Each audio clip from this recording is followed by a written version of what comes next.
Welcome back. I'm delighted to be with you here again. It's Mensah Oteh.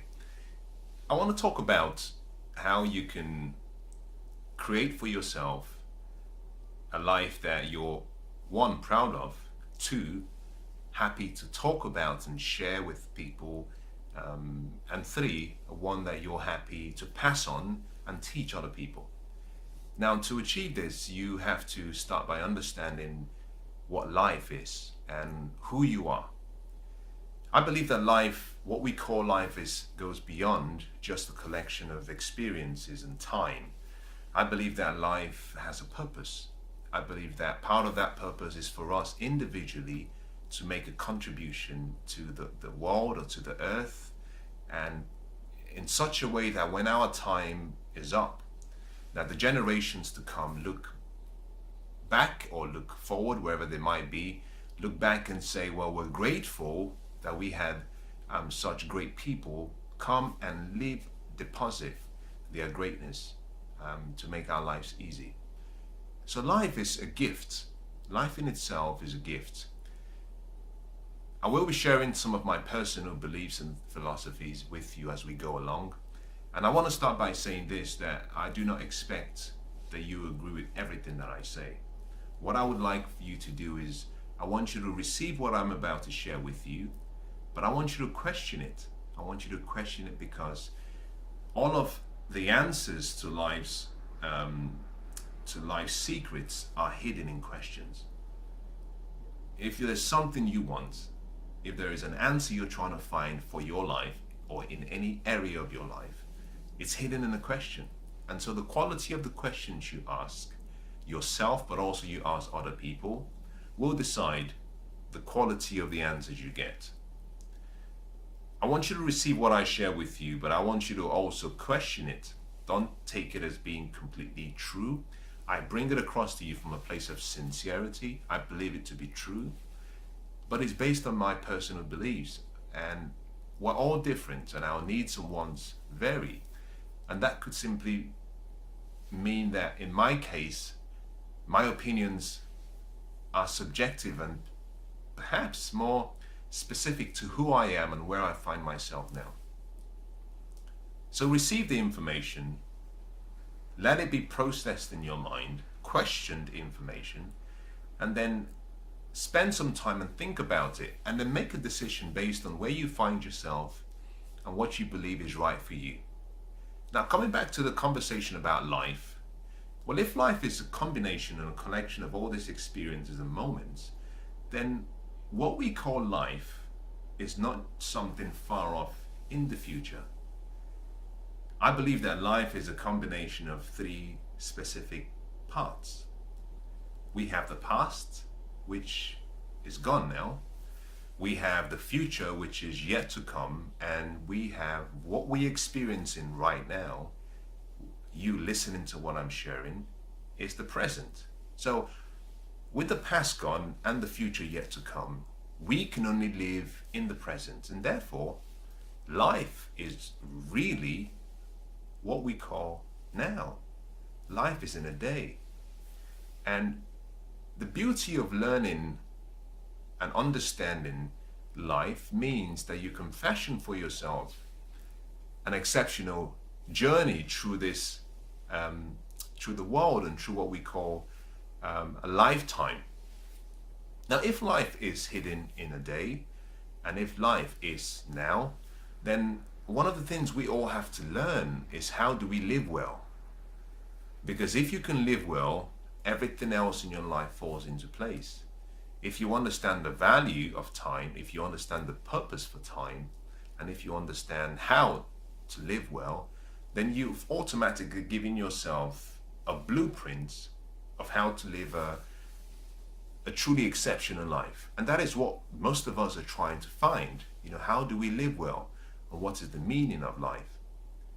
Now, the first way to start living well is to recognize, number one, who you are. The value of something, or the value of the thing, in most cases is typically judged by the cost or the price paid for that thing. If I were to If I was to walk down Bond Street in London, you would find a number of really exotic shops. You know, if I walked into a diamond shop and there was a piece of diamond there on sale, the value of that diamond would have been set by the merchant. If I paid for that diamond, and let's assume it's perhaps an 18 karat diamond, a blue diamond, 18 carats, the value has been set by the merchant, and therefore what I pay for it determines its value. But we are very different from items and products and things. Each of us was born for a reason. Each of us was born with greatness within us. We were born because there was something great, unique, significant that we had to do in the world. And the nature of our significance and the extent of that significance is so beautifully demonstrated in the fact that there is no one like us. We have 7 billion people who are living today, but of all the 7 billion people who are alive, there is no one like you. None of us is like you. We don't have the same DNA. We don't have the same fingerprints. We don't have the same smile. We don't have the same sense of taste, sound, touch, smell. We can't dream like you. We can't even laugh like you. Meaning that you are not just a glorious experience, that you are almost a unique experience that will never happen again. And therefore, in my opinion, I think the best place to start understanding who you are is to change your definition about what the value of something is. Now, this is my definition of value. The value of a thing is not based on its cost, and it shouldn't be based on what you paid for it. I believe that the value of something should be based on how rare that item is. So if you walk back to Bond Street and you walk back into that shop, the diamond shop may have a lot of diamond rings and jewelry, but let's just assume that there is a particularly unique piece of diamond that has been specially cut, and that in the whole world there is no other. That there is only one of those. Now, you and I would agree that the price of that diamond will be much higher than most of the other diamonds in the same shop. The reason is rarity. Now, each of us, we're one of a kind, which means that we're rare, that we're so unique that you cannot put a price on each and every one of us. Our value is just too high to put a price on it. So changing your life starts with recognizing how important you are. That comes from recognizing your value. And your value will always decide how you see yourself.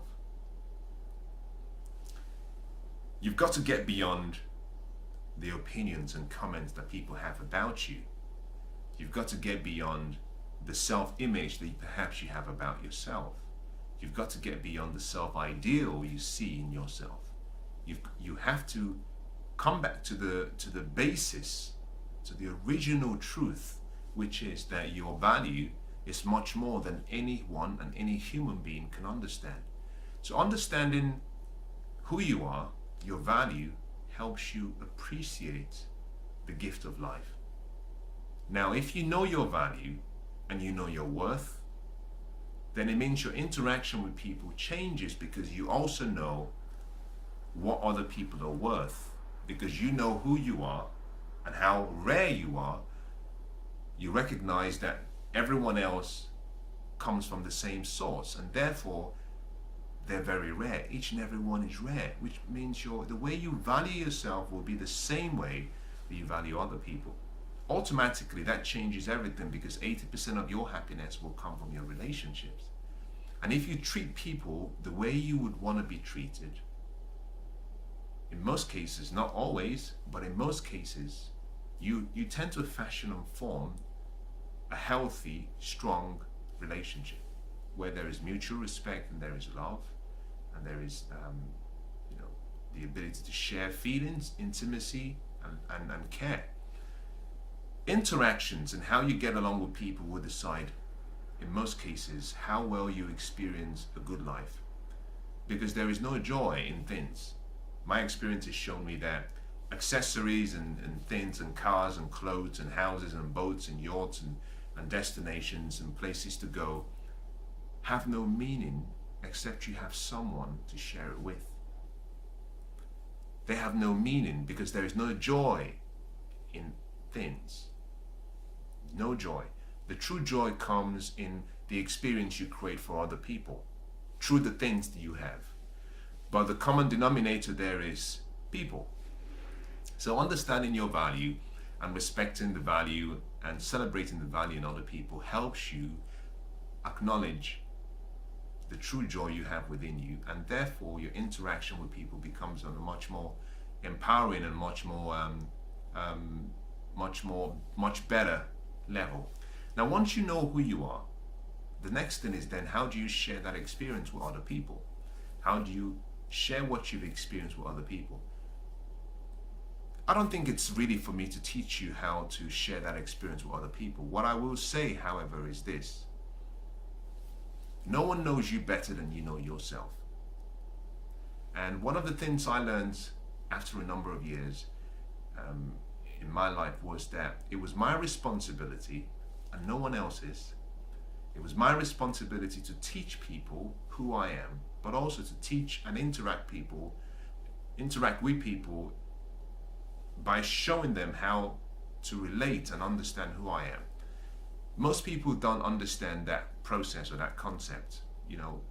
People tend to adapt who they are to fit into other people's opinions, and I think that is a recipe for disaster, because then you're letting go of who you really are, your pure state of who you are, and you're trying to conform, you're trying to be someone else. Now, why would you want to be a replica to another person or be a replica to an image created by another person when you were born as an original? I don't want to be like another person because I enjoy who I am. I'm proud of who I am and I believe in who I am. But it's my responsibility, because I know myself better than other people, to educate and show people how to react and deal with me.